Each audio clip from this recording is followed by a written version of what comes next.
Okay, well, thank you everyone for joining us today. We have a pretty action-packed agenda today. So the first item on our agenda is roll call. Then we have a new member who we will be introducing. We'll give a quick update on the needs assessment. And then the meat and potatoes of this meeting is going to be discussing recommendations to the legislature. And then, as always, we will open this up to the public. Any questions on that agenda?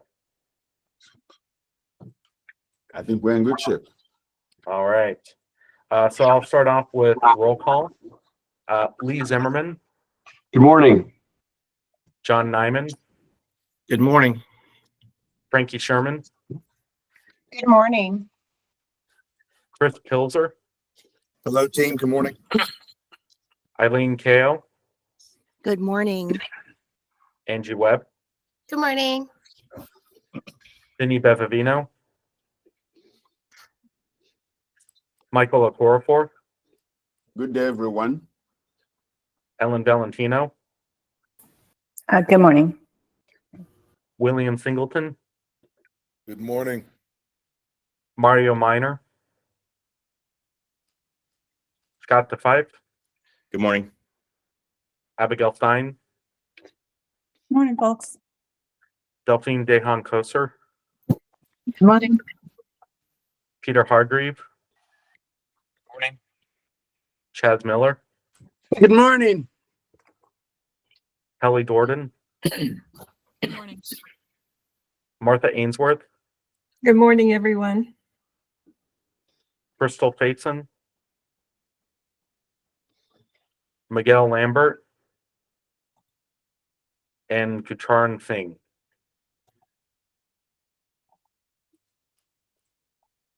Okay. This is probably our best attended advisory council meeting. But I did want to throw this over to Michael to introduce our new member.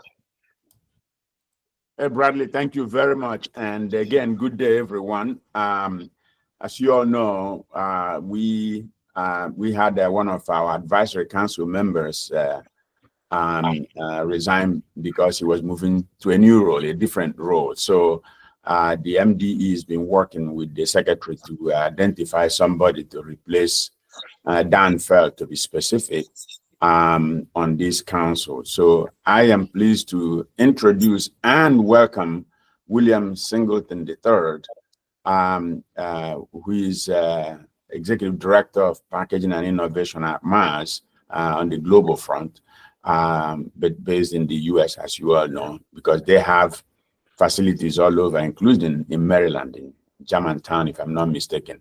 So I want to just welcome William to this distinguished advisory group, and then give him time to say a little bit about himself to all of you. And really, William, we're delighted to have you, and that you're willing to serve to enable things progress in our state in Maryland, and hopefully impact the national agenda, especially on EPR, which you are very familiar with. Thank you very much.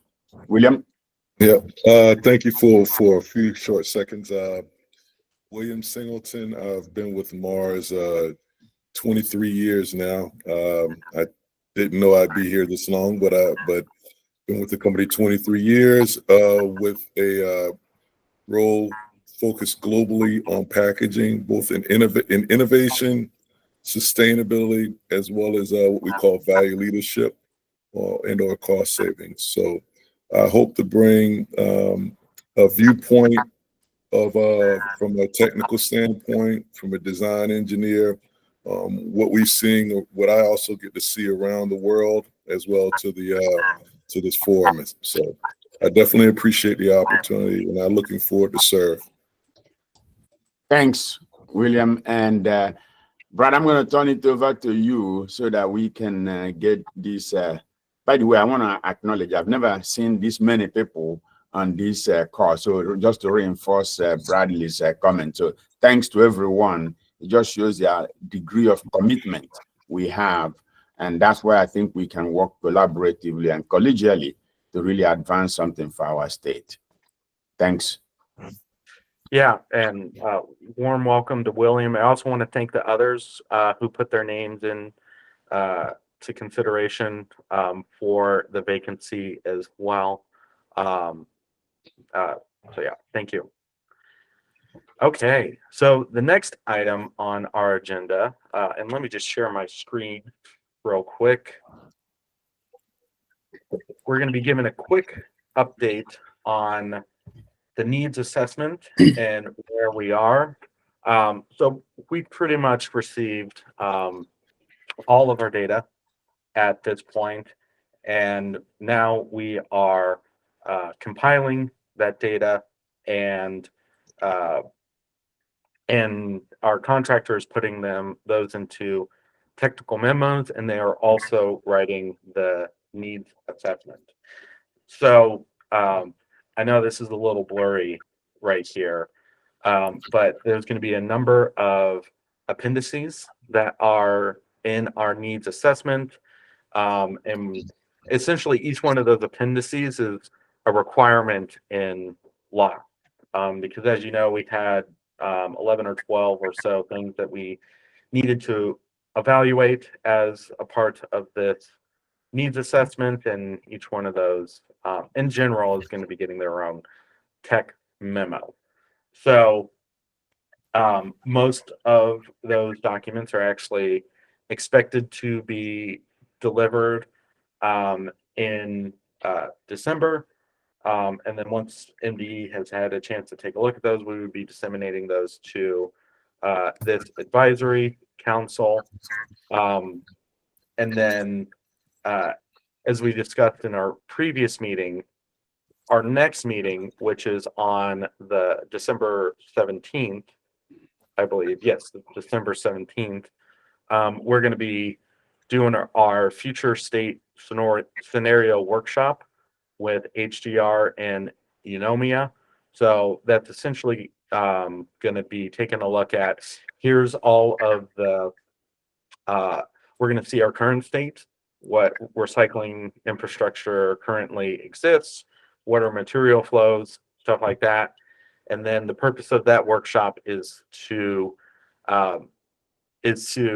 adjust parameters on where we would want to see our future state. And the example I give is how much curbside do we want? 100% curbside for every single resident in the state of Maryland. Maybe asking for a lot. So it's really just dialing in like what's the level for the, I think it's 8 or so parameters that we want to have in going forward in the state of Maryland. And then that in turn would inform the cost of ETR, the investment that we need to be made in the state of Maryland. So any questions on that? Chris? So those dates you have in there, Brad, are the expected dates to come to completion, right? Those are delivery dates to MDE. So what does that in progress means? Is there data still in progress or the write-up is still in progress? The write-up. That means that HDR is working on that. And I believe Eric is on the call. He could probably talk a little bit more about that as Because well. like the 13th is, Yeah. That's next week. Yep. Yeah, we're working as hard as we can. Yep. So appreciate the overview, Bradley. These dates are what we had talked about with MDE, I think, prior to the Thanksgiving holiday. And so we've wrapped up the stakeholder engagement in terms of receiving everything that we're going to get from the municipalities, the haulers, the composters, and the individual interviews that we've had. And we're in the process of QA/QCing that information and developing these technical memos, which will be reviewed and submitted to and then reviewed by MDE. In terms of how those are going to be shared, I think that's up to Bradley. And those will directly inform the writing of the draft needs assessment, which the dates of the the actual needs assessment that this technical information will support, I think is, subject to the discussion today and the ongoing considerations from the EPR committee. But as I said, our team is working just as fast as we can to get these prepared and to MDE. All right, thank you, Eric. I know you guys are. Brad, All right. one question. Yes, I just wanted to mention that we are still hoping to deliver the final needs assessment sometime in January. It looks like it's going to be mid to late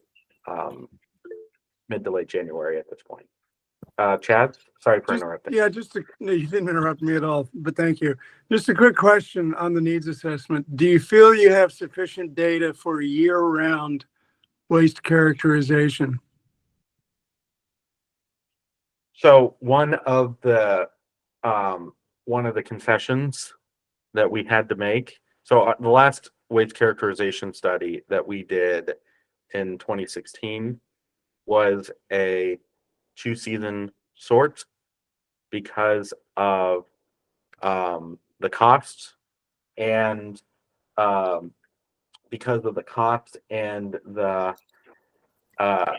and we didn't necessarily have 2 seasons to do the waste sort. This is going to be a 1-season waste sort, which is not ideal. So we're definitely going to be qualifying that in our report. One thought on that. So the field work for the waste sort is complete, and MSW Consultants is working on the report for that. The biggest fluctuation seasonally with waste sorts that I've seen in the past is typically on vegetation materials, especially in this part of the country. With the focus of the needs assessment being on packaging in particular, I think the 1-season sort is robust enough to provide a really good understanding of the potential recyclables that are being disposed, as well as the packaging materials to consider for EPR. Also, we're working with existing waste sorts that have been completed in other parts of the state and kind of harmonizing that with the primary data that we've collected. So I think to your point, Chaz, it's not going to be a major data gap in terms of understanding the potential materials that are out there for recovery.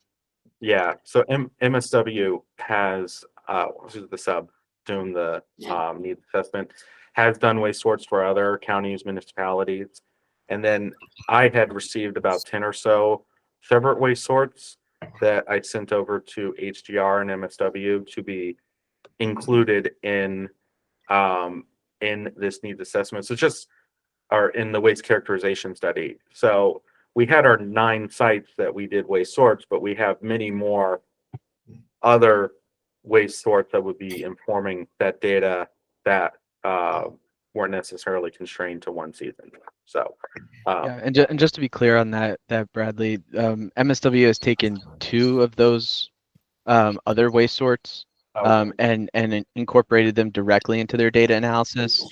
The other ones are informative, and we may be able to reference them, but they're not kind of baked into the numbers, if that makes sense. The 2 most applicable ones and most recent ones that kind of cover this parts of the state that were not, they didn't go out to those facilities are included.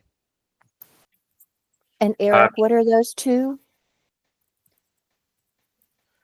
I'd need to follow up on that, but I can just give me a minute. Let me look that up really quick. Scott, you had a question? Thank you, Bradley. So is it possible for the advisory board to, is the intent is for a workshop for us to see some of these data things and the waste characterization study before they're finalized?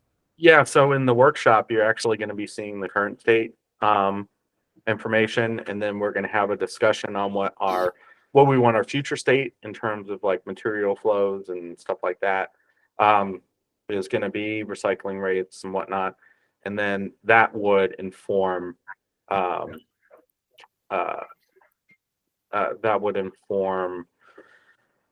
the future state, essentially. Okay, thanks. Yeah.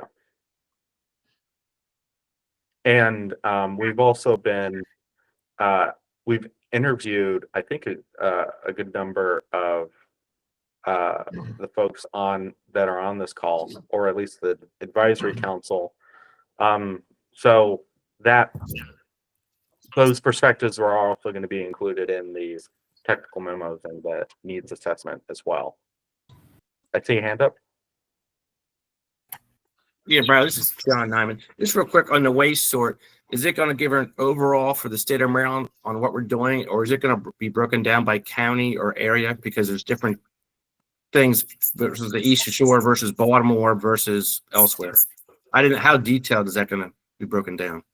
So I've just seen the aggregated numbers, like tabulated data, but I'll turn that over to Eric. Yeah, it's going to be across the state, so not at a county level. Does that make sense? There will be breakouts or composition profiles related to the urban, suburban, and rural areas of the state, but it's at that statewide level rather than individual counties kind of rolling up to a statewide, if that makes sense.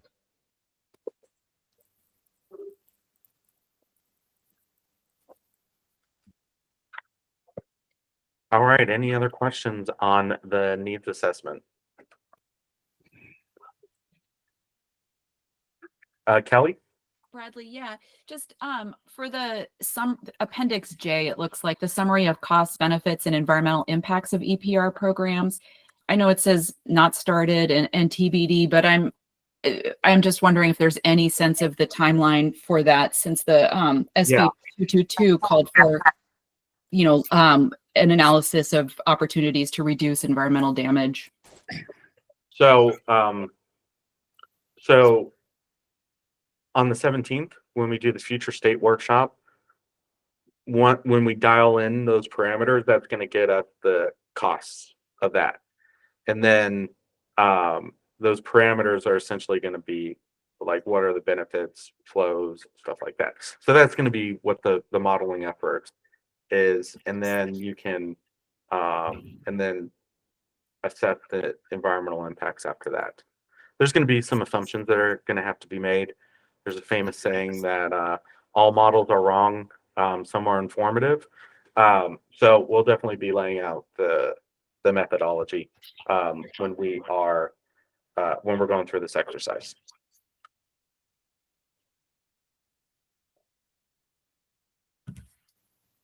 Okay, any other questions about the needs assessment?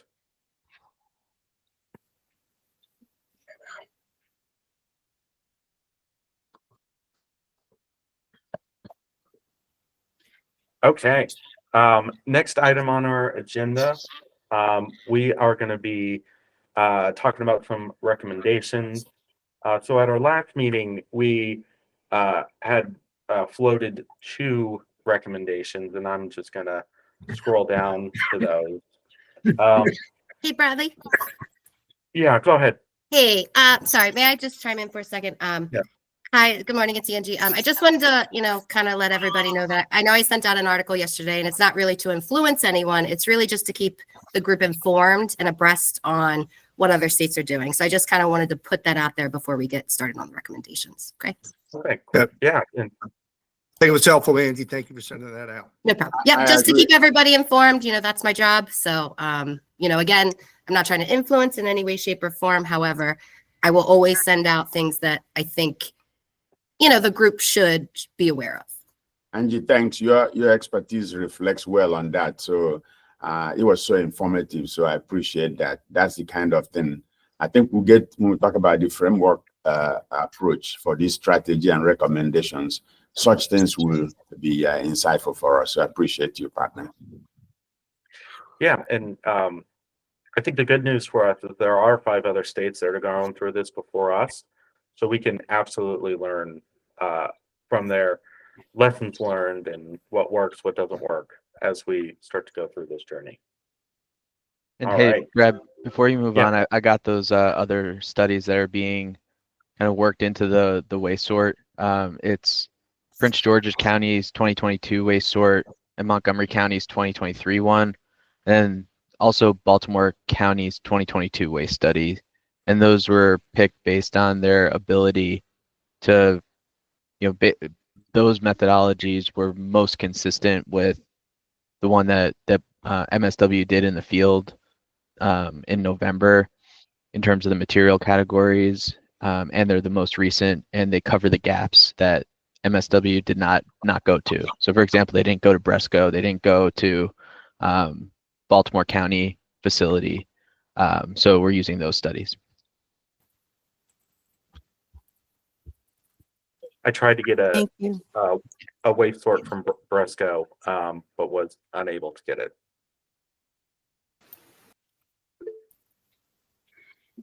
Thank you, Yep. Eric, for that information. Just a John? quick question. Was there a waste sort done for anything on the Eastern Shore? Yeah, so we do have some Eastern Shore sites. We generally chose the same nine landfills or transfer stations that we did for the 2016 sort. Eric, you might have those offhand. Yeah, you want me to steal the screen here? I could just put up the host facilities. Yeah, let me stop presenting and then you can do that.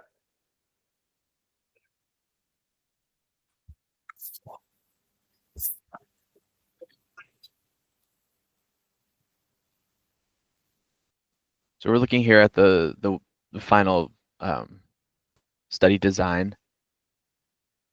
So kept it consistent with 2016. And Eastern Shore down here. Again, it's Central and Eastern.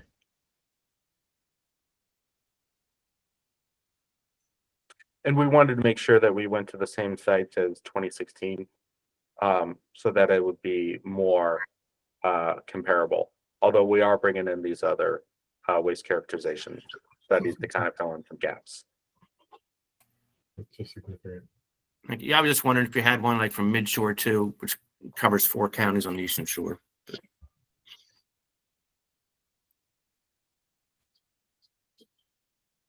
You'd be talking about like Caroline, Kent, and whatnot.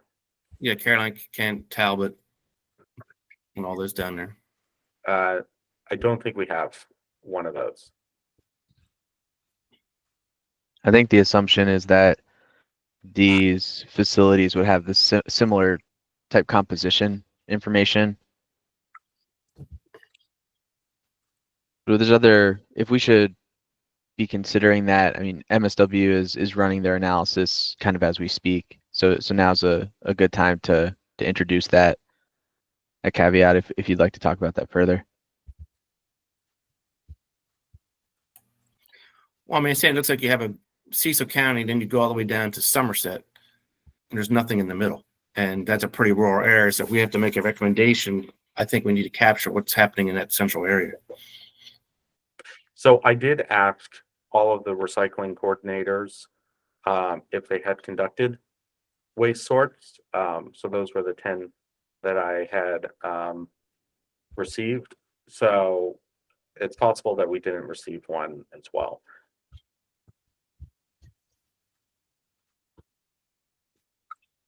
And that's something that we can point out in the data as well.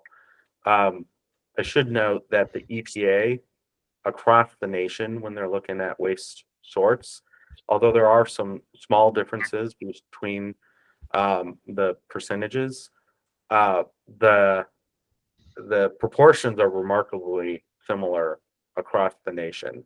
And the EPA actually, when we were applying for our Swiffer grant, their preference was to not do a waste sort because they see a lot of consistency across the nation as well. Martha? Yes, I know we're talking about waste sorts in landfills, but I was wondering whether the team was aware that there was a study of capture rates at the MRF. They actually did a sort at the MRF in Prince George's County in 2022 and came up with a capture rate for, different kinds of packaging at the MRF. Were you aware of that, and would that be useful also? Maybe there's some other ones in the state. So I wasn't aware of that. When I asked, I asked for waste sorts that have been conducted at either landfills or incinerators or transfer stations. So that might be interesting to take a look at. Do you have a copy of that? I do, and it's actually on the website, on the Prince George's DOE website. Residential recycling capture rates in Prince George's County, final report, December 30th, 2022, funded by the Recycling Partnership. And I'm just wondering if there are more of those in Maryland, because it's very interesting to know what the composition is of the stuff coming in, to the MRF. Martha, Montgomery County also does capture rates and also has opportunities, kind of the gaps. And I think HDR should have that. Eric, if you got the complete waste composition study from Montgomery County, you should have that data in there. And we did actually interview the MRFs as well, so that might have come up as a part of that. Thanks, Eileen. Sure. Yeah, this looks. You're talking about this one, Eileen? Yeah. Yep. This is one that the MSW is incorporating, and like Brad mentioned, the composition analysis for the landfills is going to be kind of combined with the information we've received from the interviews with the MRFs, which we're able to provide the composition profiles of the material going in there, as well as the contamination. And we do have data on the composition of that contamination information where it was available. So with those data points, we have what we think we need to help evaluate the current capture rate.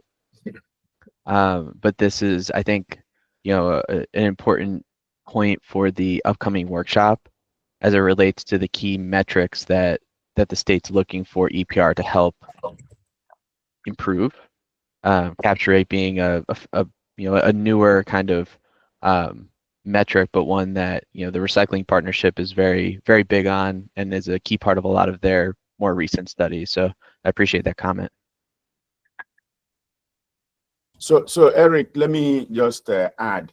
I think you bring up a very good point as we go through this journey today, just to make sure that we are making collective progress. Some of these waste capture rates could be something we can delve into a little bit at the workshop, so that we are not ignoring any piece of it by just having the conversation where we're just here trying to frame directionally where we go. I think that might be some of the things we'll put on the parking lot that we need to revisit, but it shouldn't distract us from really driving the agenda that we have.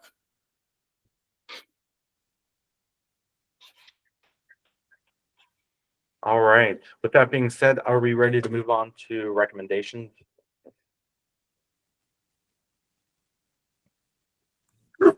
Cool. Sure. I will take back over. So Brad, while you're taking back over, if you don't mind, if I can share some thoughts just to frame directionally where we go. And first of all, I do want to say I was really pleased with the level of input and contact that Angie and I and Brad has received from most of you on this call. It just gives me, how do I put it, just makes me feel like this is the right team, and that you all understand the impact of collective input. Oftentimes people will just stay on the side and criticize. This is not what I'm seeing now. What I'm seeing is, even when you don't fully agree with everything, that you're bringing constructive input. And I want to appreciate everyone that has reached out, and a lot of you have. So you know that. The second point that I would like to make is, as we go on this journey, keep in mind that we may not solve every aspect of what we need to put in place for Maryland. But it is important that as we drive forward, that we focus on the framework strategy that will guide everything. The needs assessment details can come and plug in, other things can plug in. The important thing is that we have a mandate to look at ways of reducing environmental impact of packaging waste in the state. Two is also stimulate responsible end markets for packaging materials, which is something that I think would allow it to go into perpetuity because it can go fund or justify every investment we're going to make. The other thing is shifting the cost of packaging waste from consumers to producers. That's what we're talking about here. That's why you see most of the CPG companies agree, because we want to do things that really impact the state in a very favorable way. But don't forget, these days there has been a link of packaging to climate change. And that means as we go, reducing it is really a critical aspect of the environmental impact that we're talking about. Not necessarily focusing on the medical aspect of things. That's not what I think we should be doing here. But I think focusing on how we mitigate that environmental impact overall will be very, very important. And how we do it, the way we do it is going to be important on this framework. So let's focus on those strategic things and what we can recommend. The one last comment I want to make is I was amazed at the number of you that really understand that we got to make progress to make a recommendation rather than defer. So that to me is the breakthrough. So with that, Brad, I'm going to turn it over to you, because that was one thing that was, for me, uplifting to hear that people want to make progress and give a recommendation based on a framework that we all agree on. Okay, go ahead, my friend. All right. So at our last meeting, we discussed two recommendations. So the first one was essentially the producer responsibility organization, which is CAA, would reimburse NDE for the cost of the needs assessment. The date is new. We didn't necessarily discuss that, but CAA in that meeting had brought up, well, it's not budgeted yet.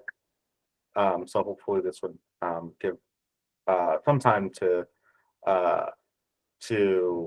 get that together. And then the second one was we had heard from multiple stakeholders that that they wanted to wait to see the needs assessment before we make recommendations to the legislator. As a part of that conversation, we had one of the board members want to provide an alternative to at least that we could probably establish a framework for fiscal year or for the 25 legislative session. So after some discussion with one of our co-chairs, Michael, and our leadership, we wanted to actually have a vote on some of the different approaches. Do we wait for 2026, or do we are there some things that we can do in the 2025 legislative session? And then we also got some other recommendations from Martha yesterday, which we can also discuss as well. So Peter, I see that you have your hand raised. Perfect. Thanks, Brad. I think on the first motion specifically, I think that CAA's board has met to discuss it. I think there's a willingness for CAA to reimburse the state for the costs of the needs assessment. I think the concern that's being raised is, CAA is a not-for-profit, and there's not really necessarily a funding mechanism that's spelled out. So we don't necessarily know whether the EPR legislation will pass. We don't know when producers will be required to register or when they'll need to pay fees into the pro. So there's just a bit of a concern we've got right now around ensuring that the motion allows for us to make sure that producers are registered and paying into Circular Action Alliance. Otherwise, there's a bit of a gap and potential for stranded costs on the pro. Yeah, and that actually happens with most EPR programs where there's going to be some startup costs associated with that. I can talk a little bit about what Pink Care is doing because we're going through that. So Pink Care is also a nonprofit. We don't have fees yet. Those are going to be collected in a little bit more than a year, I think. But they actually received a loan from the manufacturers to kind of help with those startup costs, and that would be paid back. And then once the fees start coming in, they would be a fully funded program. If that makes Sorry, sense. Bradley, but I think the concern is, I think you're suggesting that the legislation will pass to for the pro to pay in 2026, but the actual full EPR legislation won't be passed. So what happens if the legislation never passes? How does the pro ever get the cost back, and who pays for that? Because Oh, I see. you what know, you're we haven't saying. even Okay. established, you know, what materials are covered in the program. Yeah. No, that Yeah. So Brad, can I chime in? I think, Peter, I completely agree with you. And here's the point. A lot of what we're doing is forward leaning. Timing is one factor, to your point, Peter. So the timing can be adjusted to really accommodate your concerns. But in principle, since you say CAA, the PRO now agrees that this is something they will do, that's a mechanism that could be worked out. But I think in principle, if you agree with that, fine.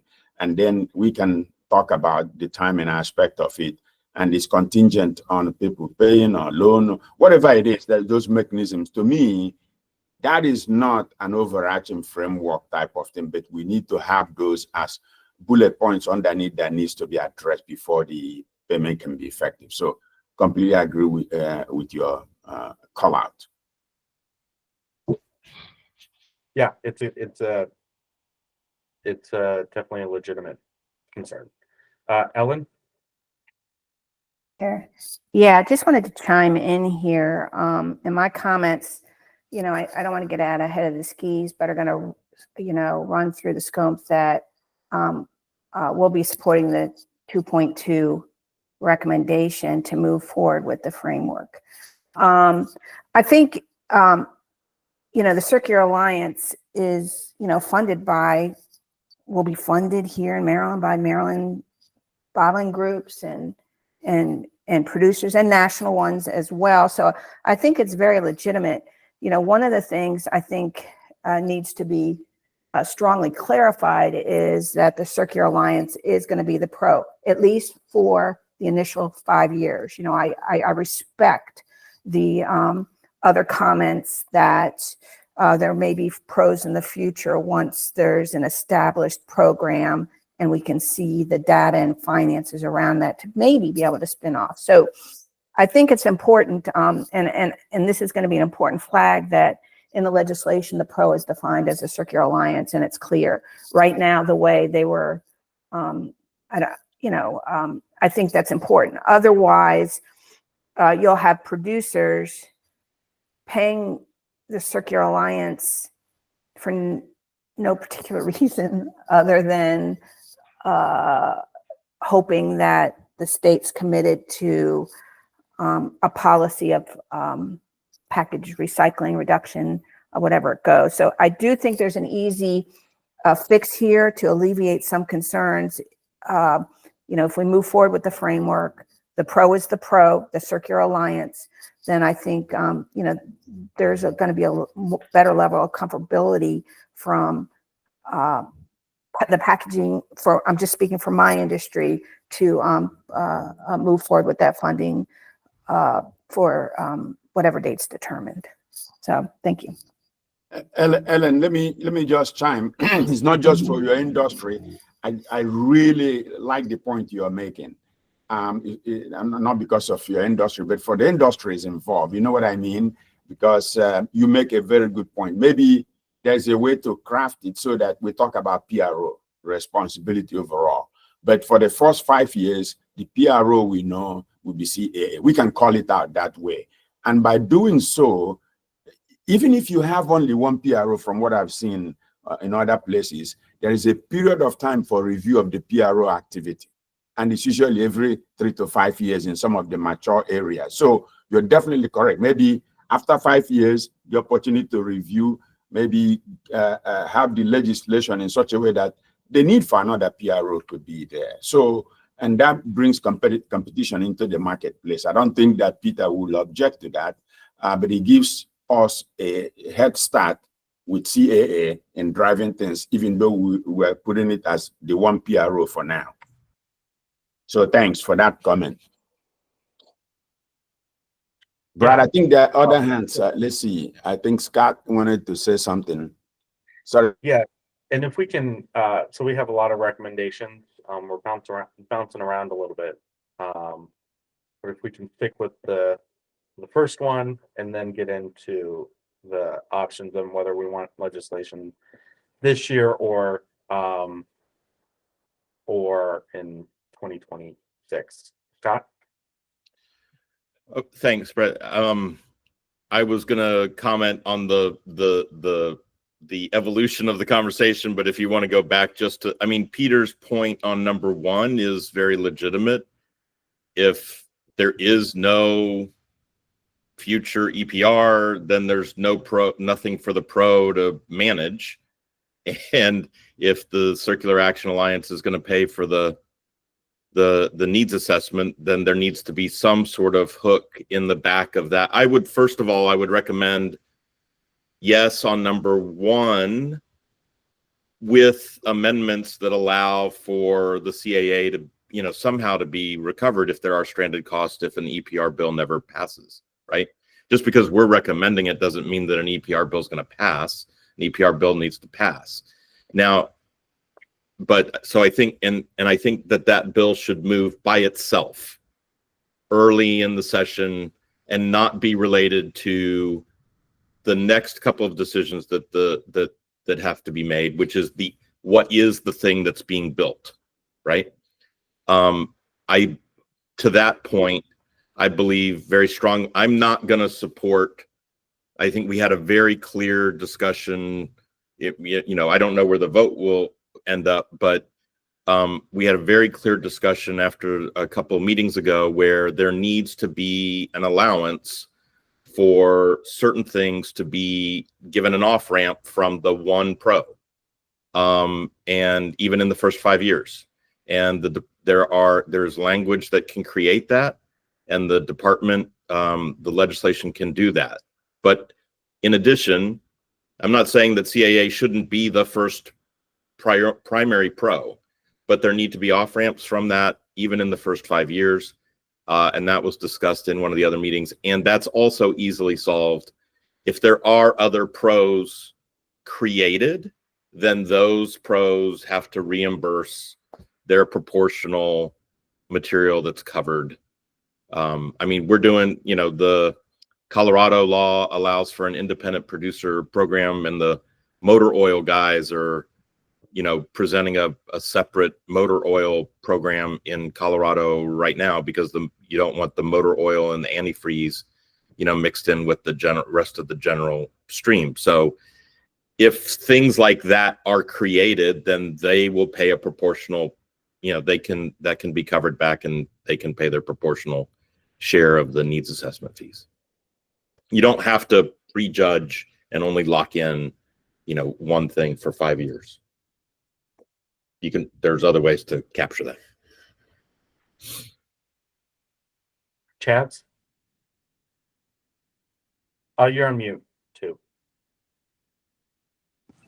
How much are we talking in terms of the cost of the needs assessment? $500,000, $1 million? So it came in at 667. And it's a little bit less than some of the other needs assessments that have been conducted. Because the good news is the state of Maryland actually had a lot of the data already on hand through our reporting.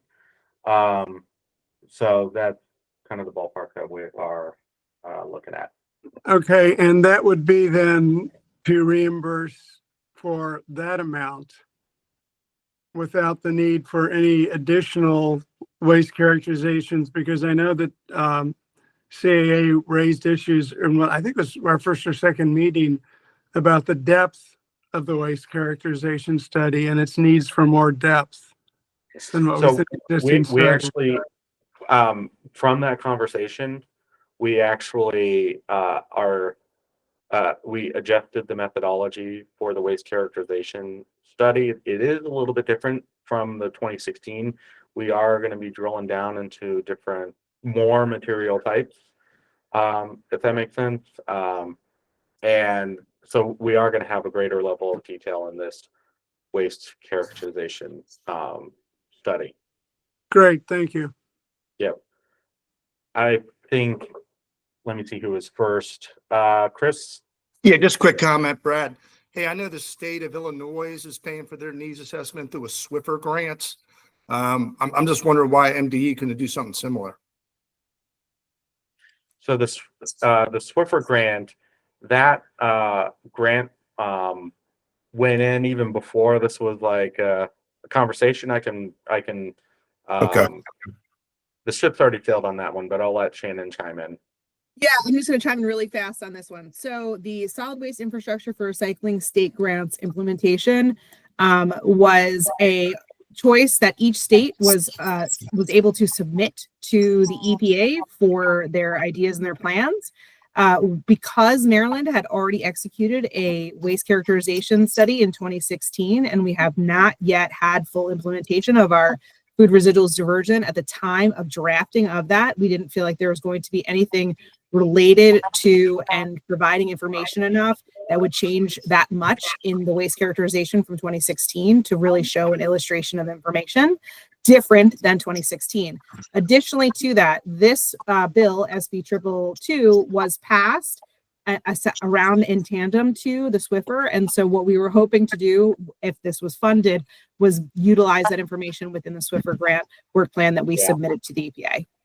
And I can talk a little bit about the timing. So EPA discouraged us from doing a waste characterization study because the rates are very similar.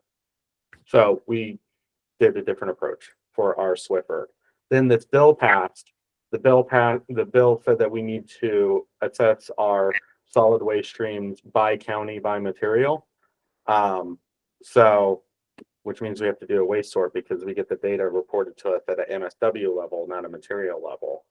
So they were like, okay, now we have to do a waste characterization study. So we used the legislation and as a way to pay for a needs assessment. So that's kind of where we got to. Yeah. Yeah, I guess it makes sense, but it doesn't make sense. But I got you.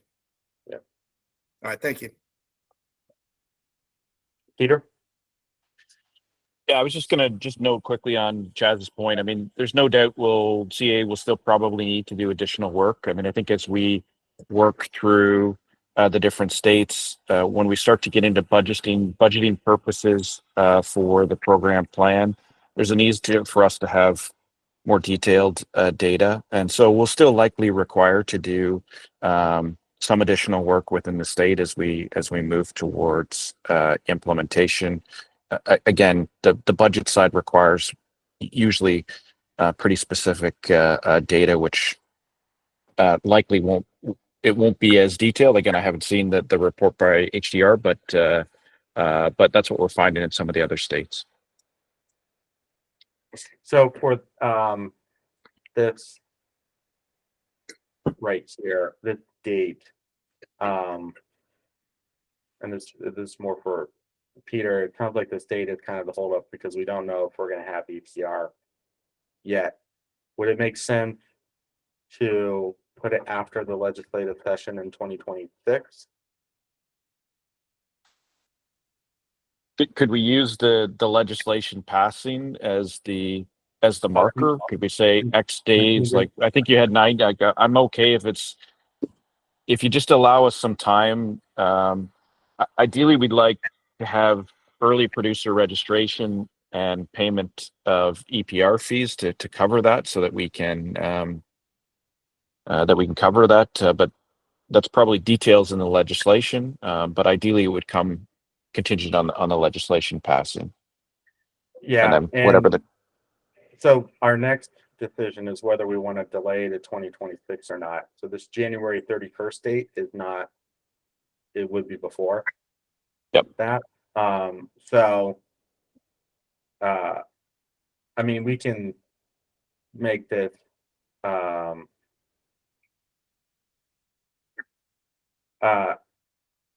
January 31st, 2026, or whenever EPR passes, whenever later, or something like that. I mean, we can work with the language on that. If that makes sense.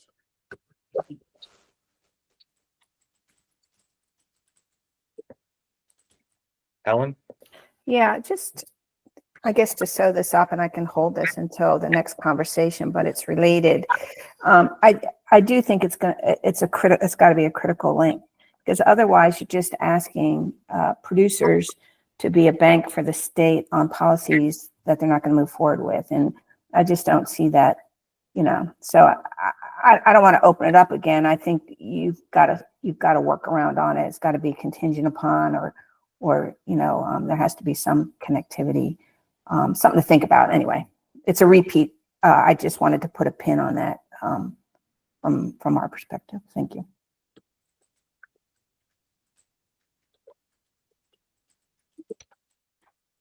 So just based on some of the conversation, so if we decide to go forward with legislation in 2025 and it passes, then the date would be January 31st.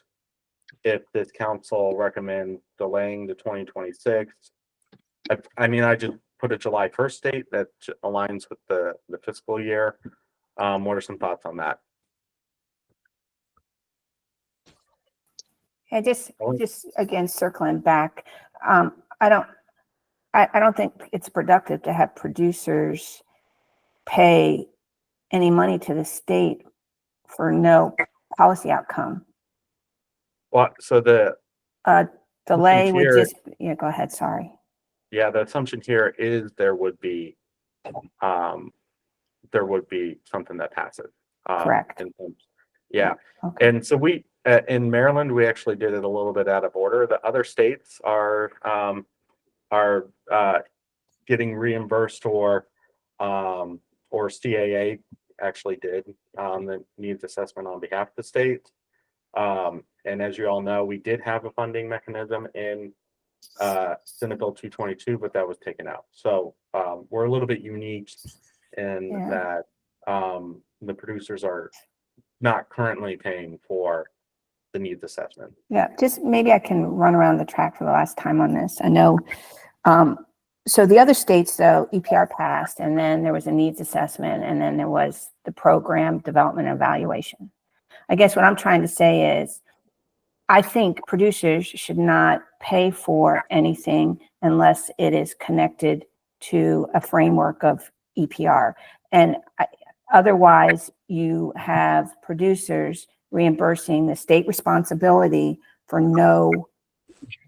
nothing. So although, we'll continue to meet and this and that. So that's the one key differential here, Brad. Unless there's a framework that is connected or contingent upon, then you're just asking producers to pay for state data collection. That's just my view. But I just wanted to run around the track one more time on that. Thank you.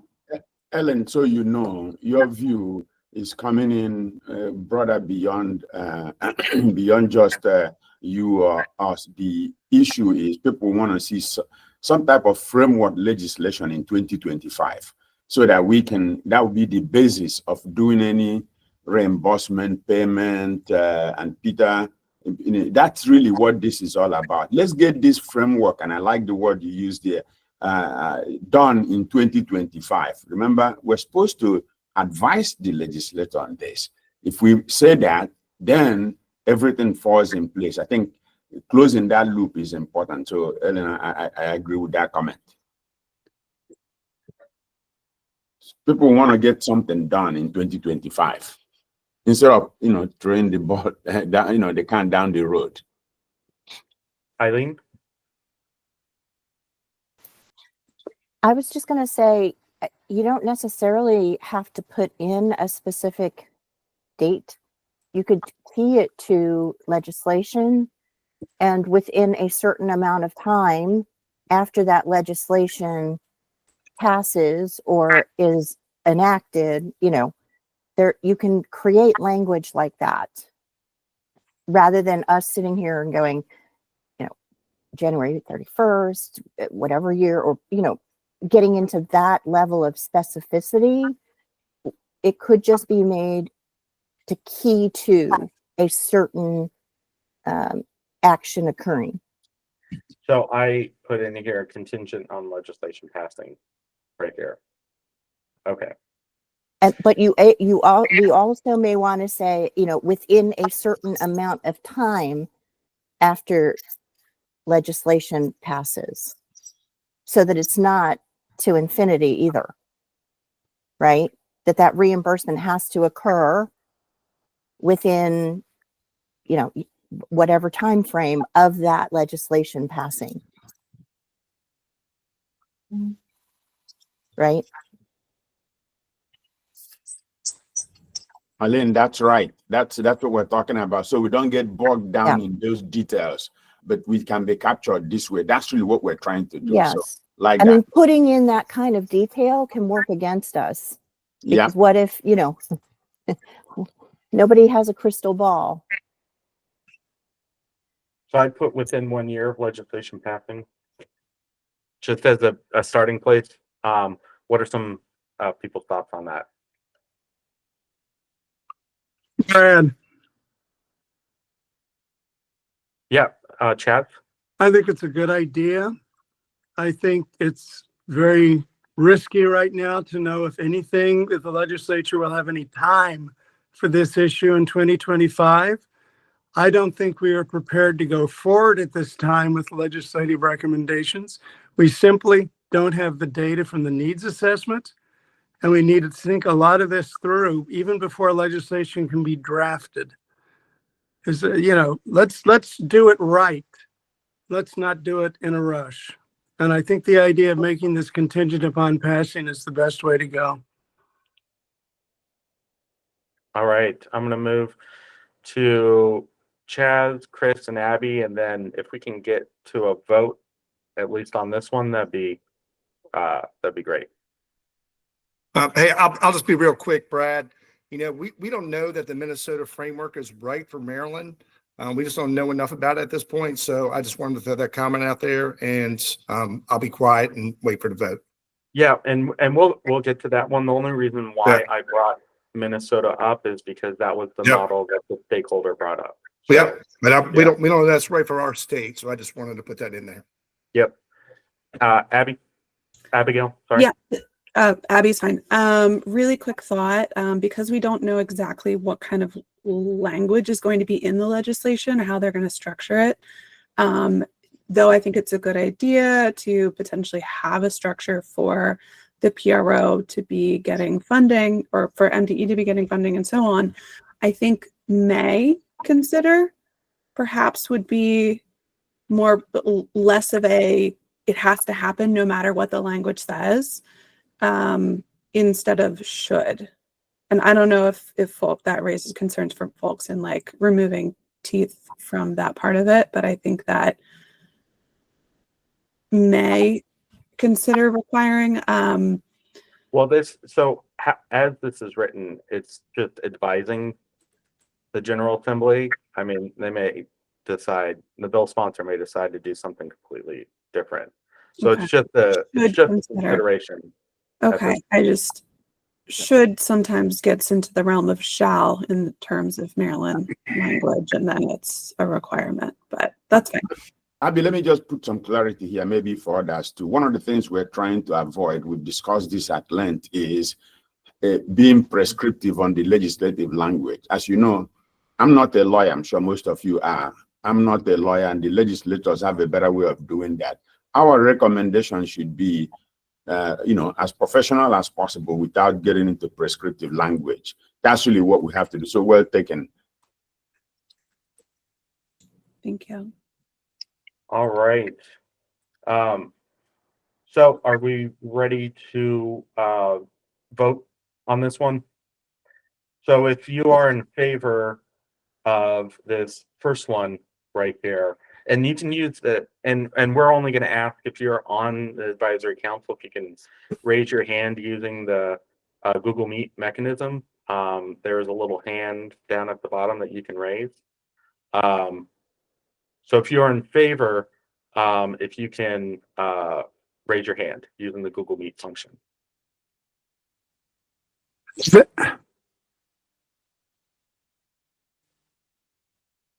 I can't find.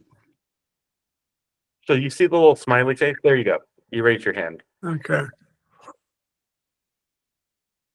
This is for 2.1, Brad? No, it's for one. One. For one. It's for the money. Yep, got it. All right. All right. So 1, 2, 3, 4, 5, 6, 7, 8, 9, 10, 11, 12, 13, 14, 15, I know is John, 16. So it looks like we have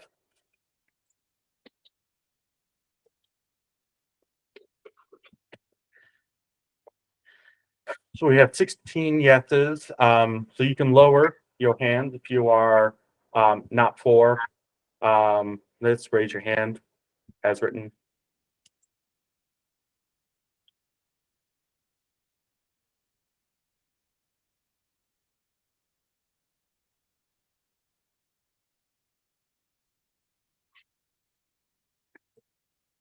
So it looks like we have 2 no's for this one.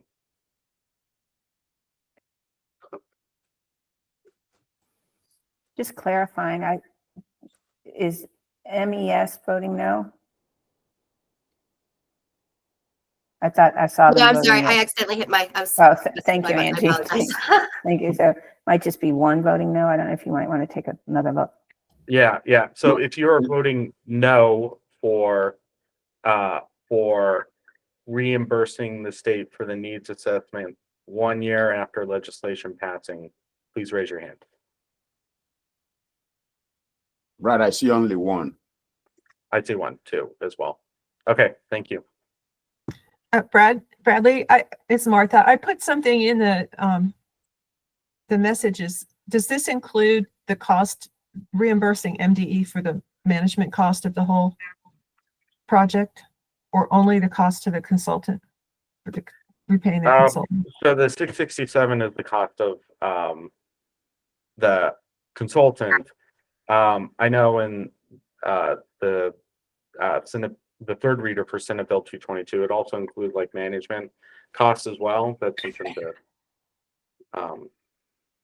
it just says cost of the needs assessment, which could include our costs as well. But we can let the legislator figure that out as well. Okay, well, I would support reimbursing for all the oversight necessary for doing the needs assessment in this reimbursement. You have my vote. Yeah, and if it's if the General Assembly decides to take this on, we'll definitely have that conversation. Budgets are tight. So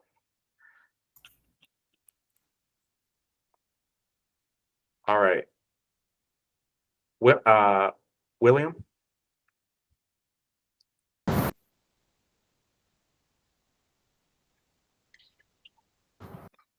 Yes, I know there's been a lot of discussion on data capture. Where is this data being stored after it's captured? And is this somehow, I'm not aware, where is it being stored for possible predictive analytics in the future? You mentioned capturing data from similar sites over periods of time, but but you know, I found that data tends to get lost. And it's hard to look back and like predict going forward. So is there any consistent place where it's being stored? And if not, is there an opportunity even within legislation to at least talk about, you know, setting that up for future use? So can you clarify what data you mean? There was the waste collection data in the past. Oh, okay. So in 2016, we had did a waste characterization study that is currently Yeah. on our website. We report out on recycling rates, tonnages, solid waste tonnages, among many other things on a yearly basis. Yeah. And all of that is on our website. We have a database for it, but we aggregate it and put it in a report each year. And then the needs assessment is there's gonna be a database that's associated with that as well. And it gets a little bit more granular than what we are currently reporting on each year. Okay, so it's on an Excel spreadsheet somewhere, is what you're saying? Or some, So one of them is access.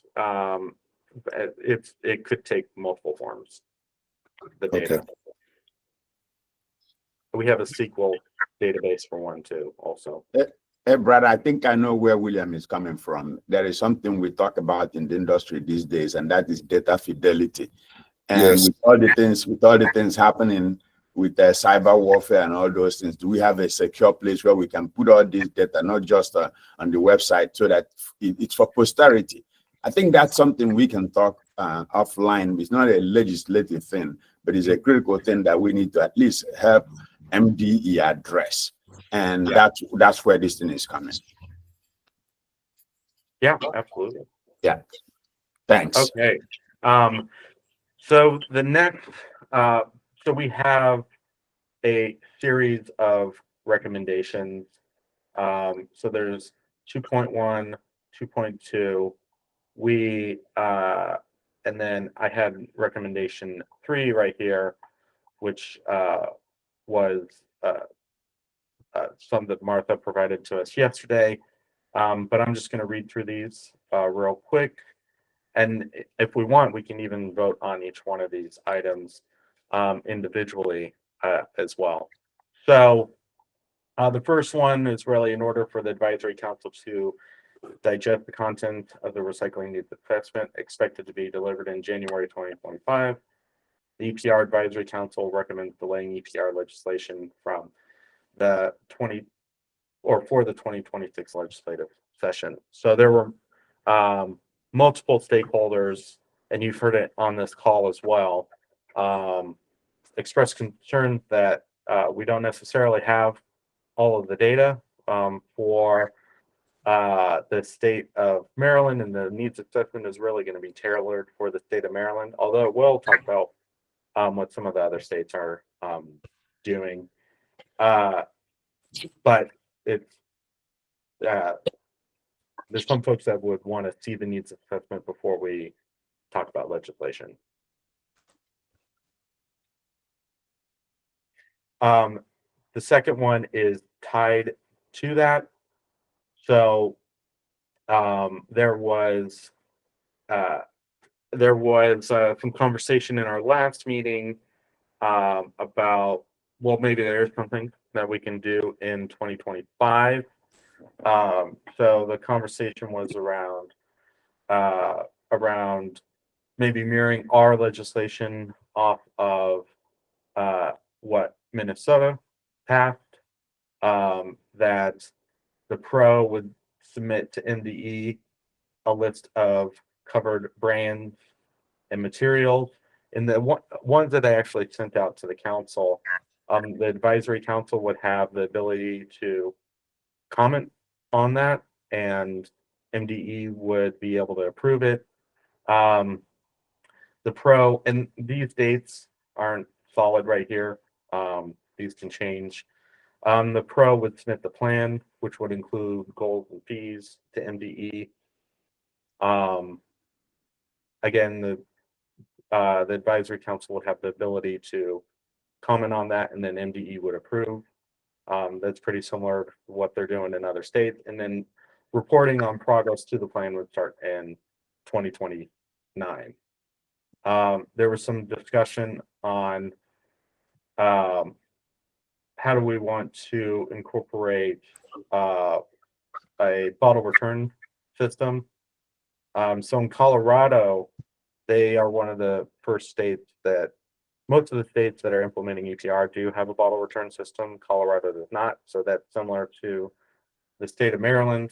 So I believe and someone can correct me if I'm wrong, Colorado's in their legislation, they leave open the possibility for a bottle return system, but they're not necessarily in that legislation promoting or precluding it. It's really just if a bottle return system does come about, then it would be exempt from the EPR fees because it's already being managed in that system. And then you heard it say there was consider an option to bring in another pro after 5 years. So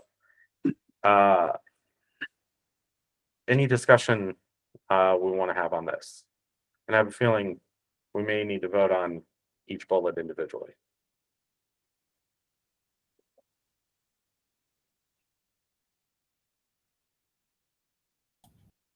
Hey, Brad, let me, I don't know if anybody raised their hand. If not, I just want to make a quick comment. I don't, first of all, what we're talking about here is a framework that will still have some details on the respective pillars, to address each of them, okay? That is going to be important for us.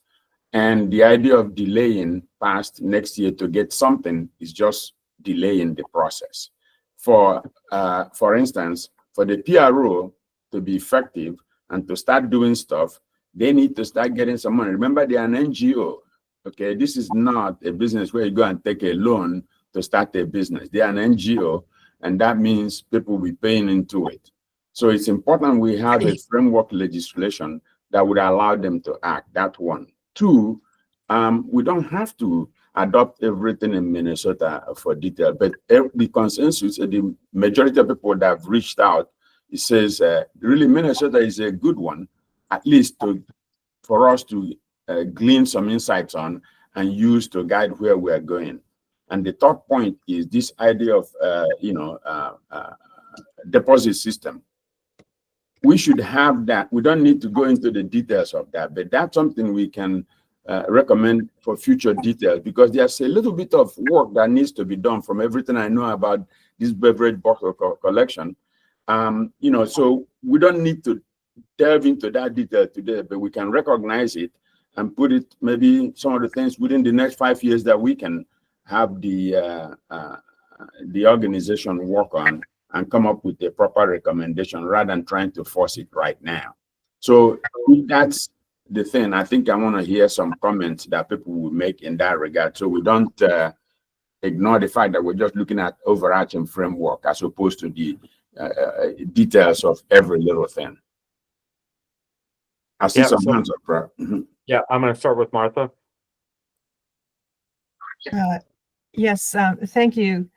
This is, I think, options 2.1 and 2.2 are also linked to this issue of, and we've talked about it many times, and I put it in my email, broader objectives. This program should not just be about recycling, and so those broader objectives were in my note. And these decisions you're making now are not independent of, what we decide on the objectives. But it seems to me that we could have some interim recommendations, set these broader objectives, and then what we need to do. And I agree, we don't know enough about the Michigan bill, or excuse me, Minnesota bill, to come to some conclusion right now. And I think we have that responsibility.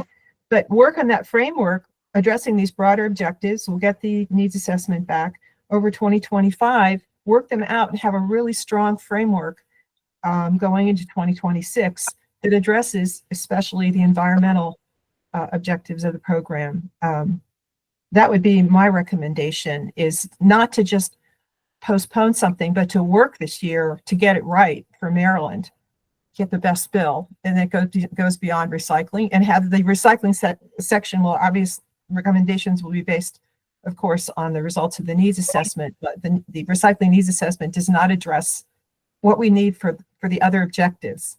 So that would be my recommendation.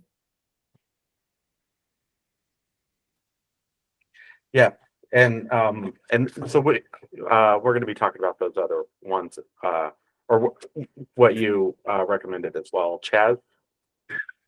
I would point out that none of the 5 states that have passed these laws have actually implemented a law. We have a lot of theory. We have no reality of how these laws will work in the United States. Oregon is likely to have a very successful implementation, but Oregon did a pretty thorough needs assessment and had a task force convened that met for about 2 years and sent legislation to the legislature that was supported by that task force. They worked it all out in advance. And I think they're going to succeed in their law. Colorado's next, and who knows? I've heard a lot of different things about Colorado, including ballooning costs. As for Maine, California, who knows? And the same for Minnesota. I'm not even sure what a framework means except what we kind of want in a law. I think that passage in this upcoming session is unlikely, considering the budget issues facing the state of Maryland. And I think it's wise to do this right and not to rush in a hurry because, hey, we just got to get her done quickly. Wouldn't EPR for the state, the producers would be covering the state costs, so it might not have as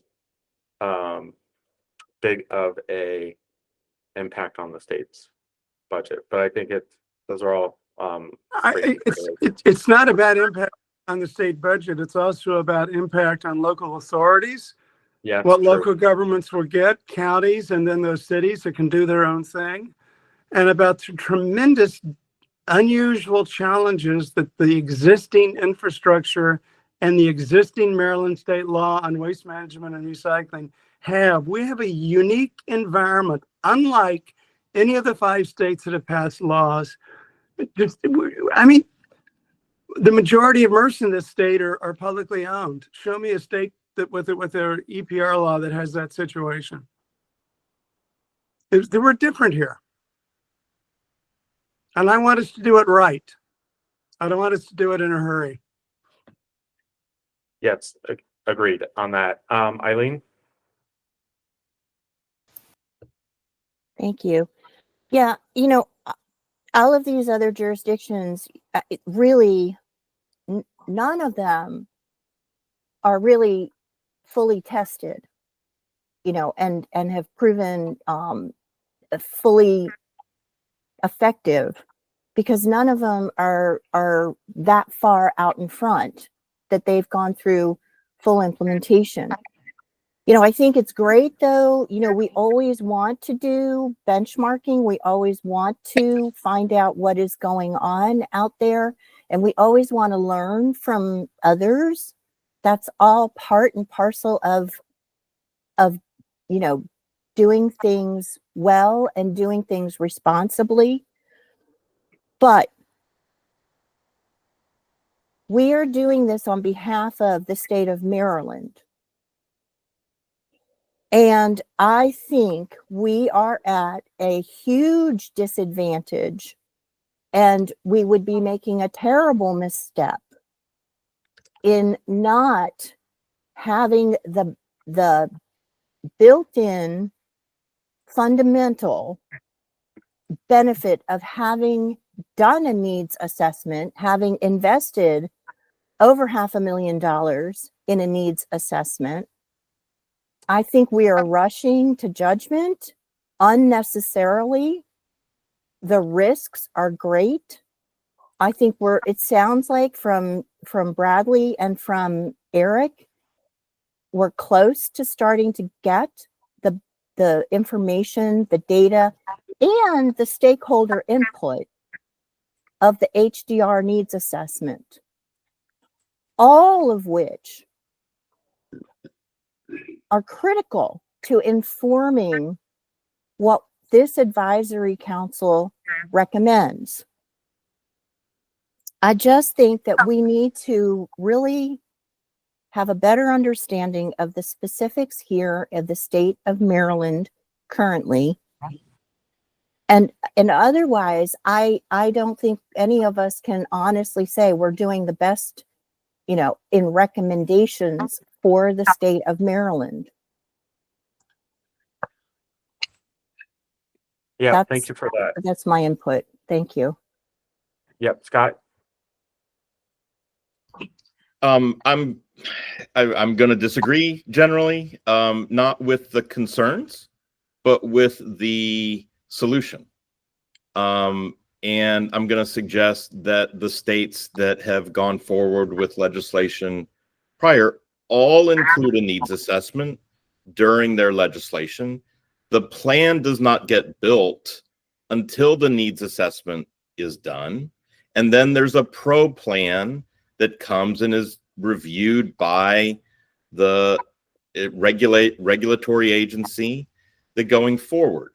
Merely doing the needs assessment gives you an idea of what the infrastructure needs are that the pro plan then needs to inform on how much needs to be built out. I will tell you, I think that the biggest problem in all of the states that have gone forward is not the fact that they legislated before the needs assessment, but that they didn't allow enough time after the needs assessment to have the pro plan built and the fee structure start. The reason that people are worried and that everything is being rushed in Oregon and some of the other states is that the time frame between the initial plan, the regulations that are the regulations that the agency is going to have to issue to bring the law to life, and the pro plan are too condensed.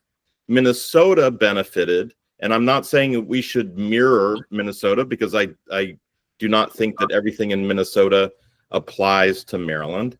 But the one of the things that Minnesota got right is that they built in more time to build the program. They're getting started on the needs assessment, but what they really got right is they built more time to put the program into place, to start to figure out what the fees should be before they started assessing fees. Oregon may not succeed at all, Chaz. And the biggest issue there is that they're about to start to do fees before anybody knows what the actual, they want to collect fees 3 months or 6 months from now before anybody's ready to even know what the fees are.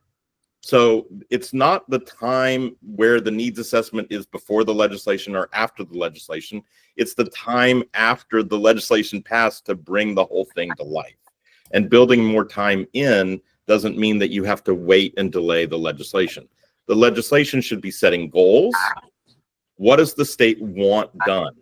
In Colorado, there were no legislated rates and dates because they're starting at a completely different place, 15 to 25% recycling by material. Oregon has had 20 years of sustainable materials management and started at 50, 60, 70% and was trying to get themselves up to 80 or 90%. So the two states are completely different, had different goals. I don't even agree that the laws and the regulations in Oregon brought the law properly to life, but that's a different situation in a different state. Maryland's unique, but it's not totally unique just because some of the MRFs are owned by the public. That situation exists in other states as well, and I don't think there's any reason to delay. I don't think there's any reason for the advisory board to just tell the legislature to wait till 2026. We should be working this entire year, and if the legislature wants to legislate, the legislature should decide to legislate. And hey, Scott, before you guys go on, I want to thank you because I just want to remember we talked about also learning from outside the country. So there is no effective thing done in terms of execution without the PRO involvement. And Scott, you alluded to that. That's why you need the overarching strategic framework that would allow the PRO to be part of the decision making on how you use the needs assessment to do infrastructure development. There is also communication that goes with that. So please, I hear the passion that everybody brings, which I really, really like. But I think Scott made a very good point, and I'm sure that some other people will reinforce that. But to be honest with you, if you want something to work well, you need to bring the PRO. The PRO needs to bring the experts in the industry to allow you to do something that is more enduring. So sorry about that. Go ahead, Brad, with the next person. Yes, and before that, just knowing what's going to be in the needs assessment, like one of the outputs is going to be the costs. So of implementing EPR. So you need to set your fees based on to essentially meet that cost. And that's not going to, at least in this schedule right here, going to happen until 2028. And the needs assessment is also going to show what materials may need some more help in terms of recycling. So that would be the covered materials list, which wouldn't happen until 2026. So the outputs of the needs assessment are definitely geared more toward the covered materials list and the plan. I would agree with that. I saw Ellen, her hand's been coming up and down. Up and down, yeah. She was actually before Peter. So I'll turn to Ellen and then Peter. Yeah, I just, it went down because I think Michael and Scott covered it all and why we support moving forward. And just, again, I think if it's done the way it's outlined and we look at Minnesota, it's a breathing policy.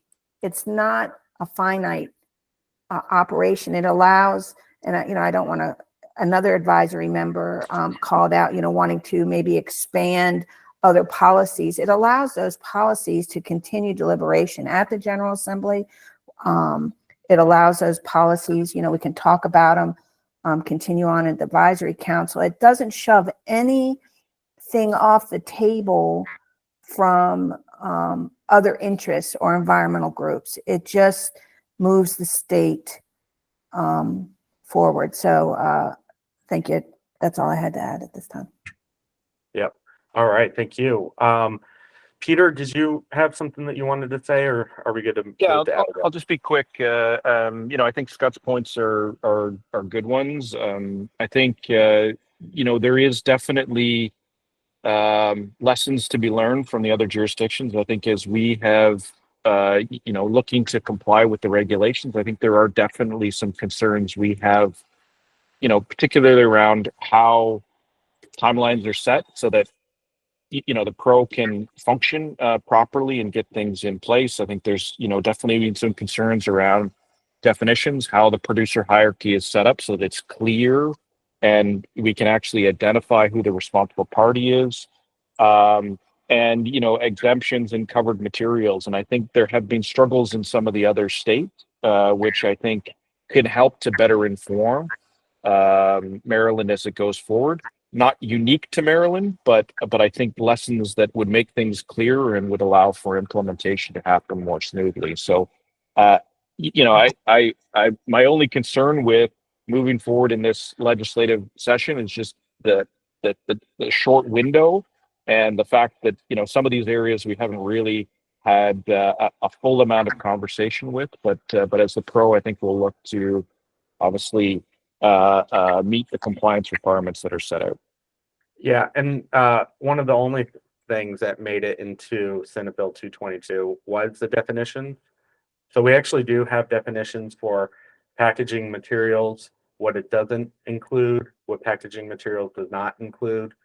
And then the same with, I believe we have a definition for producer, and there may be covered brands in here as well. But I'm sure those can be adjusted. Yeah, and I think that's really what I'm pointing to is the fact that some of those have caused some issues in other states. Happy to have that discussion on sort of where those problems are and what the intentions are. So, yeah, thank you. Chaz? Yeah, I think the whole idea about the PRO is a bit of a red herring. The issue is not the PRO. The issue is what we want for Maryland. We have not had that discussion. We have not had a discussion on what fits into a framework. We have not had a discussion on goals, on dates. So what are we prepared to go forth in terms of 2025 instead of some vague reliance on a bill in Minnesota that most of us don't know very much about? Again, what is the rush? So there's a couple different ways goals could be implemented, and this has happened in some of the other states. Some are putting the goals in actual law. At least how the third reader wrote, the goals were actually in the plan that was submitted to MDE, and there would be some the advisory council will be able to comment on that, and then MDE would approve. So there are ways to maybe delay to have more discussions on the goals themselves, knowing that they're going to come in the plan. So we don't necessarily have to figure those out today as well. Delphine. Thank you. I won't take a lot of time. I just want to support what Scott and Michael have said. We can discuss, I'm French originally, as you can hear, and there's a saying in France is that you don't want something to never happen. You just make a study and a commission to talk about it. And I would absolutely hate to see that happening in Maryland. And I think there is actually a rush to make things happen. Recycling has been an issue for years and years and years, and we cannot delay and delay and delay and discuss and discuss and discuss. There can be legislation to implement a framework, and then discussion happen within a framework that makes it mandatory to move forward. And I'm very worried that if we lose another year of discussion, we are never going to go into that regulatory framework that will oblige us to move forward. So with that, and again, I'm not saying everything should be fixed, but having a regulatory framework that helps us moving forward, I think has a real value. Yeah, all excellent discussion. I did, while we were talking, just tried to make this recommendation a little bit more clear right here. So the EPR Advisory Council recommends continued development of EPR legislation in 2025 to propose legislation in 2026. So it's basically saying the same thing. It's just a little bit more clear. Just wanted to highlight that because that wasn't necessarily what was distributed to folks. Ellen? Yeah, that's not a tweak. That's a significant change. And so I just want to flag that. That's saying there's not going to, we're not going to recommend a framework piece of legislation in 2026. So it's a significant distinction. I just wanted to flag that it's not a simple thing. Brad, that's a good comment. You may want to take that one out because we're talking about something happening in 2025 that will give us a framework to move forward. So the advisory council would work on drafting legislation in 2025. So this is what it said before. The advisory council recommends EPR legislation for the 2026 legislative session. Yeah. And this way is more the advisory council would recommend development of legislation to propose in 2026. And Scott, go ahead. Yeah, and I think the goal in the clause of this sentence, the second clause of the sentence, is to capture both sets of voices, that have been pretty consistent and we're talking about today. Both the need to actually propose, recommend, forward something productive right now to the extent we can that continues the momentum and that recognizes whatever the council decides, there are legislators who are going to propose EPR bills. There is going to be legislation, whatever, setting aside the politics and whatever it's discussed, like there is going to be action, and those legislators are looking to the council to see what we can produce. So there's going to be something. So recognizing that there's still forward movement, but also recognizing the understanding that proposing a comprehensive solution to EPR as a whole before the needs assessment is complete, that it's reasonable for people who are asking, hey, we want to see the needs assessment first. Other states have done it in this order differently. That's probably a 2026 approach. So again, it's the language is, however we write it, I think what Bradley's trying to do, what we're trying to do is capture both those sentiments at the same time. Right. Just to clarify then, because I think what you just outlined is not recommending moving forward. If you vote for 2.1, you're recommending not moving forward with a framework, that you're asking the advisory council to recommend not moving forward with a framework in 2025. That's the only clarity I'm trying to make here. Of course, we're going to continue to work, because I think that's part of the concern you hear, that there has to be continued development, discussion, refinement. We haven't even talked about a regulatory extensive process that follows in the years to come that address some of the concerns raised. So what I'm saying is, it's just up to, I'm just saying I'm supportive of the advisory council making a recommendation to move forward in 2025. When you read this, I just want to be, the distinction is not to move forward for the advisory council to continue to work versus what we're going to talk about coming next. Just clarity, I think, for those listening. Yeah, and I think you can fix that reco. I mean, if it votes down, then we don't have to really strain on it. Well, 2.1, even as it was written before, was to delay legislation to 2026, even the framework. So I think I just changed the recommendations. We would work on recommendations for 2025, which would be delivered before pre-filing. And that alternatively, so this is 2.1 and 2.2, or is there something that we can do this year? Guys? Okay. Scott, you talked about legislators moving forward on EPR laws. I know there's potential legislation on electronics, mattresses, and possibly tires. Are you also talking about legislation for packaging? Secondly, could somebody please define framework so that before we advocate a particular law, we know what we're actually advocating for?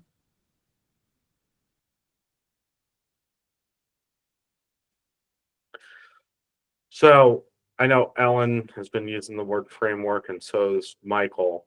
I'd probably let them chime in on that, and then we can move to Martha. Sure, I'll chime in. So when we talk about framework, it's really to create what I call boundaries of what we need to be focused on for this legislative session that we're going to make a recommendation. As I said, we're not going to go into language-specific bill that the legislatures have expertise to do. It's one, like what we started with. Having a PRO that's going to help us doing this work is a critical thing. And so having something done in 2025 that will stipulate that is really very, very important.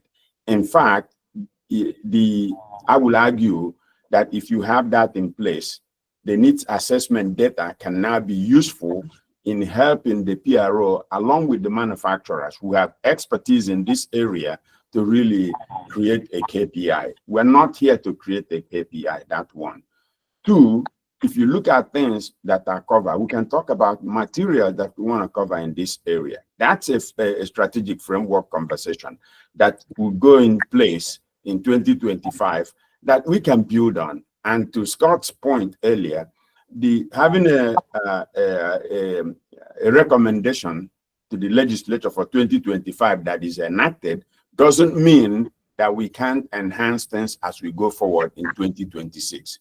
That could be something else that we need to do, but we can capture those things and put it aside. Three is, there is something important here. At the end of the day, we also want to make a recommendation that says whatever is going to happen with the PRO, that MDE, there's a regulatory component of it. Because if you don't have an assurance where MDE plays a role, it's not going to work in the long term. And you can look at around the globe, the state has some type of oversight, critical regulatory oversight from the environmental piece. And last but not the least, you talk about this deposit thing. That could be something we can mention and put it in the overarching framework, but you don't need to work out the details until a few years into it. Most legislations don't happen, at least even when they pass it. I gave an example last time. In France, the PPWR that the Europeans just approved this year, they are now beginning to talk about how they implement it. But they created a framework that allowed that to occur.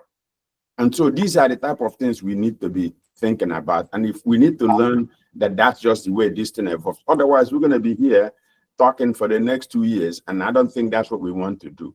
So let me have Ellen chime in as well. No, I agree. I think you covered it. The framework allows us to get to first to second base, so we can begin to move forward a policy, and Martha, even maybe an expansive policy, but there's a line here that we need to get over.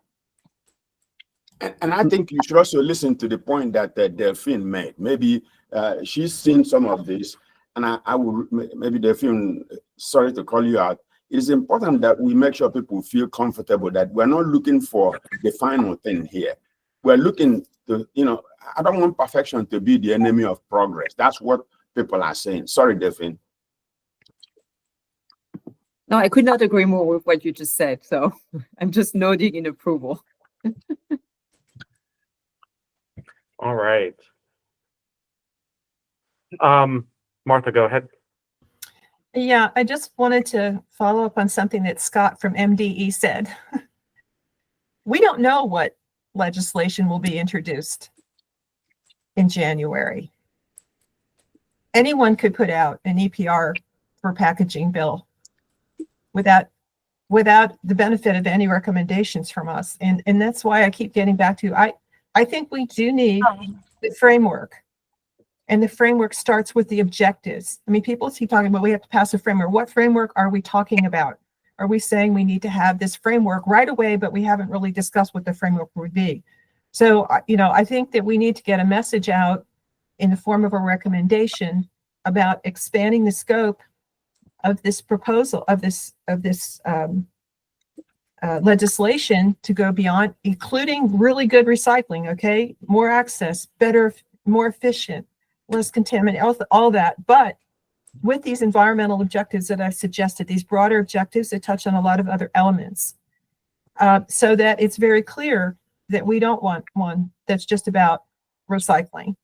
And then to work over the next months on fleshing out what we think that framework should be. I think that one could have legislation if the session ended in September, but this very unreasonable timeline that we've been given for 3 months, 3 months and a bill we don't even know what our framework is too short a timeline to actually have a good deliberation on the framework. I mean, when will we have that deliberation on the framework?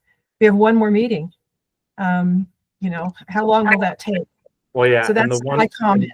And our one more meeting is going to be on the modeling and not Right. policy. So We should continue to meet during the next year on a very well-defined schedule to specifically address the parts of the framework and with this broader set of objectives. But I think it is important to get out a message about a refinement of what the legislative intent or the intent of this whole proposal would be for Maryland.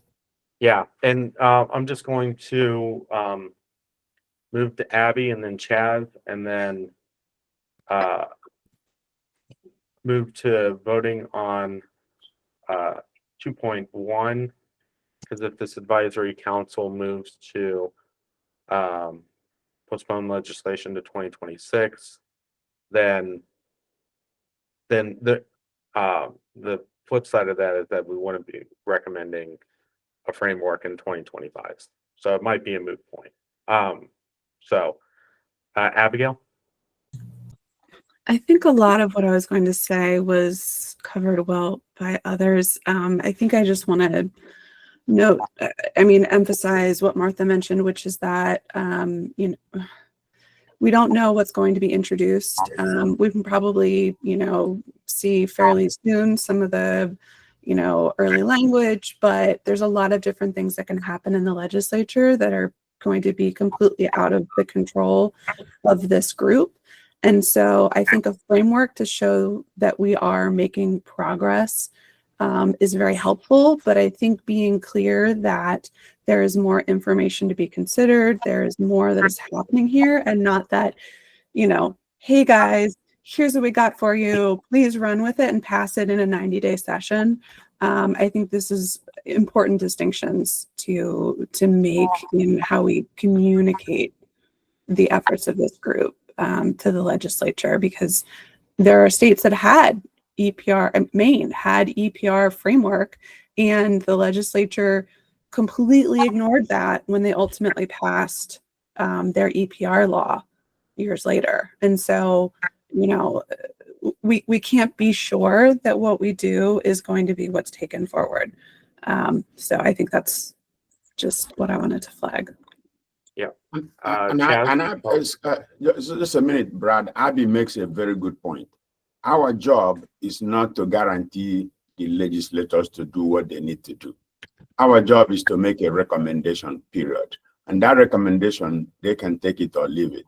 But that's really the point here. That's why we need to make sure we get something to them this year so that they can begin to noodle on that. So Abby, I think your point is very well taken, but I want to make sure we draw that distinction. Neither should we be put in legislative language that some of us who are not lawyers have no clue on. I'm not a lawyer either, just to be clear. I've just spent too much time in my previous role lobbying, in Maryland in particular. I have nothing against lawyers, but I'm not one. All right, Chad. Yeah, just a thought. I think what we're looking at with the idea of a framework is a pig in the poke. What is the framework? What's going to be in it? Can anybody clarify right now what that framework would be? We have no clue.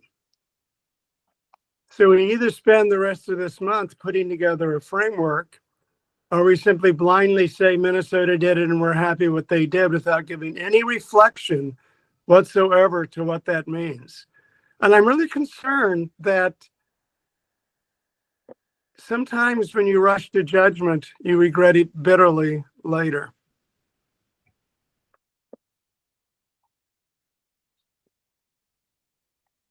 All right. So if we can move on to voting for 2.1. So the needs assessment is going to be delivered in January 2025.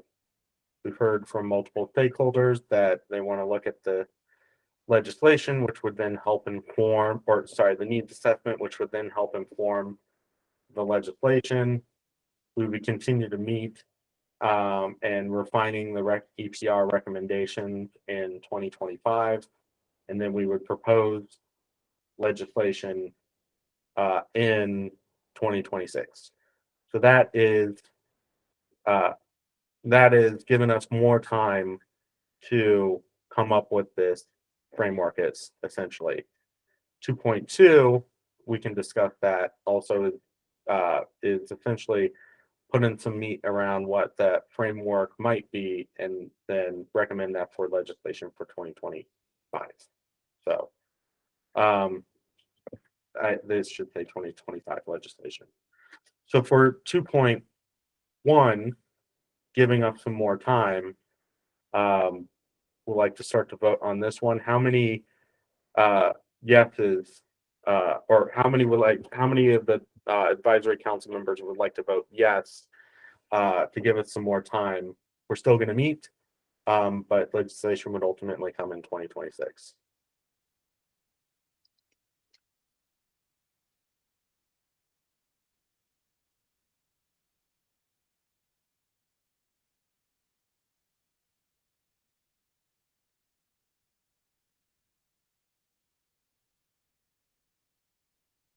All right. So I see 1, 2, 3, 4, 5, 6, 7, 8, 9, 10, 11, and I know unknown is John.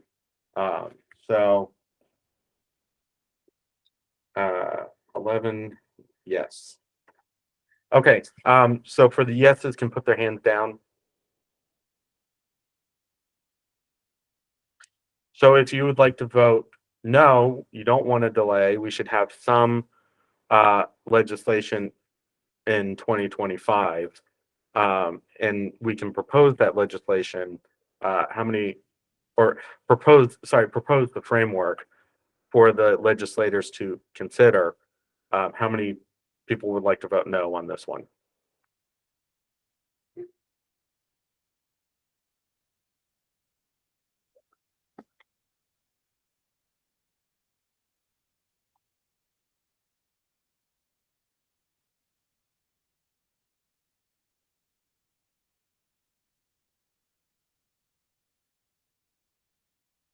So I see 4 no's.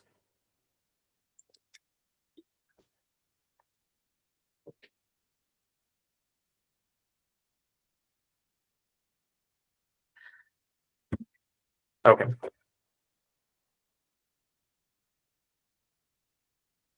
So this advisory council is recommending to give us some more time. Again, that doesn't necessarily mean that the legislators are going to drop. They may drop something this year, even though the recommendation is to give us some more time to develop that framework. We are running a little bit out of time. I still would like to discuss some of these items right here. Or we, so I'll go to Scott. Oh, thanks, Brad. I just wanted to make sure that, I agree with continuing to work on this, but I voted no because I don't think we should delay legislation until 2026. I think that's just a recipe for delaying legislation infinitely. Just to clarify my vote as well, we think the General Assembly should move forward. We think we're going to see a piece of legislation, and I think it's only fair to disclose that, when it does come up, we hope to be supporting, or providing comment as transparent as possible that we've provided here in the advisory council, that's a direction we support them going in. Thank you. Yeah, and if there is legislation that does come in 2025, I'm sure there's going to be a lot of discussion and negotiation on that. Yeah. And we're planning on continuing these meetings, probably monthly meetings, starting in January. Haven't scheduled those yet, but we can talk about what's coming up if it comes up in the legislature as well. Yeah. And just one other important clarification, because I like clarity. I don't like anybody to be like, oh, we're surprised. From a Maryland packaging perspective, us supporting legislation to fund a reimbursement to MDE is something that at this point is probably something we may oppose. I just want to disclose that, but hold that for another conversation, and not hard on that just to pass, but that just becomes funding from manufacturers with no outcome and reimbursement to a state that was supposed to pay for it. Sounds harsh, but I just think that's important, that I wanted to make sure that MDE, and all heard. But look forward, again, we're committed to EPR. We're committed to a good EPR, and we'll see where we go, and we'll remain absolutely at the table. Thank you. And Ellen, just to build on that point, Brad, is if you're going to have the PRO legislation so that we can reimburse it, how do you go to those manufacturers and tell them we don't have an EPR framework, we have nothing, but we want you to pay money? I think if you listen to Peter, you're going to see a concern there. I think we need to reinforce that.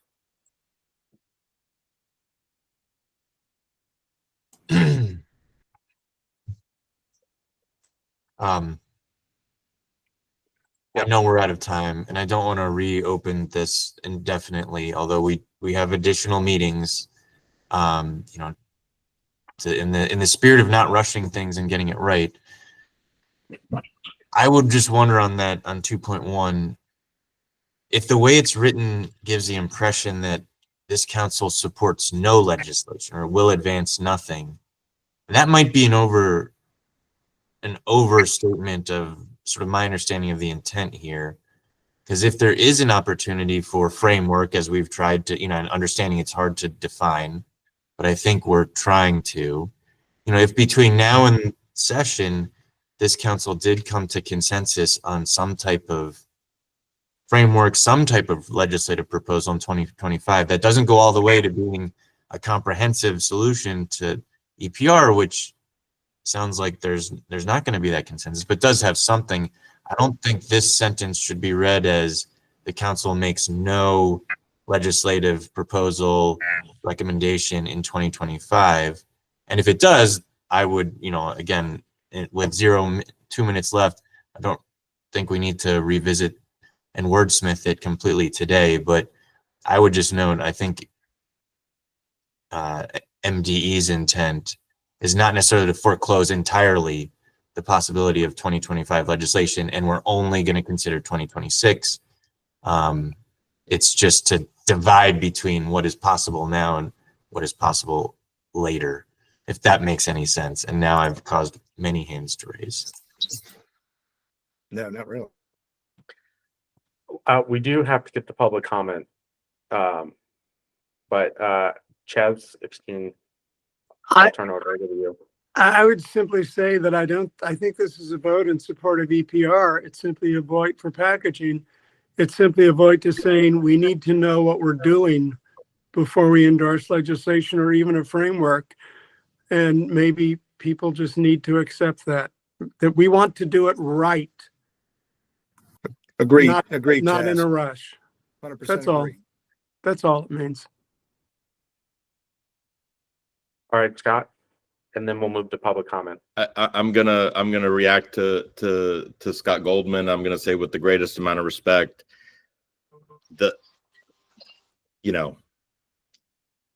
saying now that you're not foreclosed to legislation in 2025 after we just vote. I mean, the agency's opinion, brings a lot of clarity here, or brought a lot of clarity to some of the people who probably voted yes versus voting no. Legislators are going to legislate. There is going to be legislation. And Chaz, I just fundamentally disagree. We could have spent the last 2 or 3 meetings talking about the goals if we weren't debating delay. So I'll put it out there. I think delaying till an election year is more problematic and just continues to delay the situation further down the road, which is what I think some of the folks' purpose and goal was. I am sorry. I don't want to reopen any debate. It's 11 and I need to jump to another meeting. And I want to make sure that we're not voting anymore on anything else before I have to jump to another meeting. And by the way, I totally agree with Scott, what Scott just said, but I think we made our point clear and we voted accordingly. So I don't want to refocus on this, but I just want to make sure that I'm not missing anything because I need to jump to another call. Hey, Brad, maybe we need to wrap up, as you know, because of time is over here. Yeah. But thanks. So I'm going to open it up to public comment. Is there anybody in the public that wants to make a comment?